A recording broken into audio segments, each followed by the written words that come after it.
Applepie Capital is a big player in the franchise financing, and that's all they do. So if you're looking to acquire a new franchise, or if you're looking to buy an existing franchise, you can go through Applepie Capital. So all of these brands right here, Jimmy John's, Jersey Mike's, Sports Clips, Little Caesars, Nothing Bundt Cakes, Scooter's Coffee, Orange Theory, they're all within the Applepie franchisor network. So the great thing about it, because they're already originating a lot of loans with these different brands, they're very familiar with their business model. They're very familiar with their projected financials. The underwriting actually is a little bit, I would say, easier with the brands that they work with versus if you want to get financing for, let's say, a lesser known brand or a smaller brand. There's a difference between established brands and emerging brands. Emerging brands meaning maybe they only have, 10 locations, 15 locations. They're not nationwide yet. So those are emerging brands. Those carry a little bit more risk. So going back to Applepie Capital. So they have their own loan product called the Applepie Core loan. Now, Applepie on the back end, they are actually sponsored by Cross River Bank. So that's their sponsor bank. But then they also are able to do SBA loans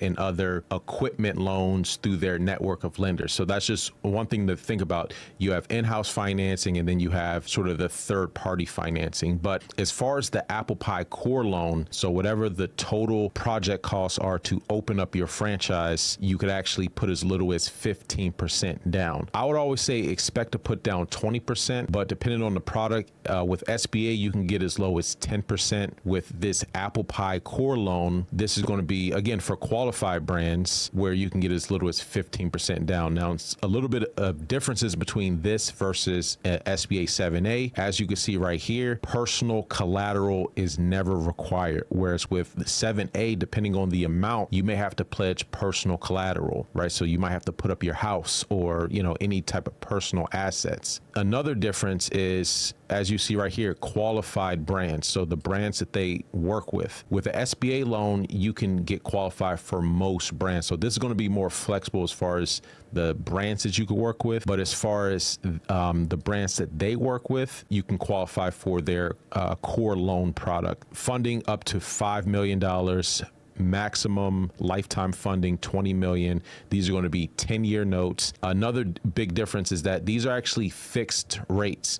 As you can see with the 7A loans are actually variable. And what I mean by that is, think of the 7A loans almost kind of like how revolving lines of credit work, right? So whenever the Fed funds rate goes up or down, the Wall Street Journal prime rate or the bank lending rate moves in lockstep. So like if the Fed funds rate is 5%, the bank prime rate is going to be 8%. With the SBA 7A loan, what happens is, let's say the rates go down, then during the next quarter, they'll readjust the interest rate based off the current market rates in whatever margin that they might be charging you. So it's almost like if there's such thing as a variable term loan, that would describe what the 7A loan is like. So it's not fixed forever, based off of when you got originated. But with the Applepie Core loan, it is a fixed a fixed interest rate. So the rate's never going to change throughout the duration of that 10-year note. So that's just one thing to keep in mind.